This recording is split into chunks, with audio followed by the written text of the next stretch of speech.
Hello everyone, welcome back, and you are watching Technical World. iOS 15.4 is out now officially by Apple. Today in this video, I'm going to show you how to fix iOS 15.4 is not showing in download and install, unable to install, and all the problems that you are facing regarding iOS 15.4. So without wasting any time, let's dive into the video. First of all, we have to remove the beta profile if you have any. For that, first we have to go to settings, scroll file and tap on general and tap VPN and device management.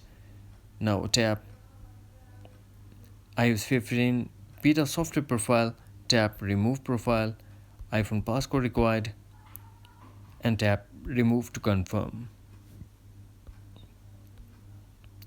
Then go back to settings and general and tap iPhone storage and make sure that you have enough free space to download and install iOS 15.4.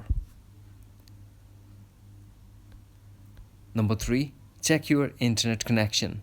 Make sure that you have a strong and stable internet connection. If you're using mobile or cellular data, better switch to Wi-Fi.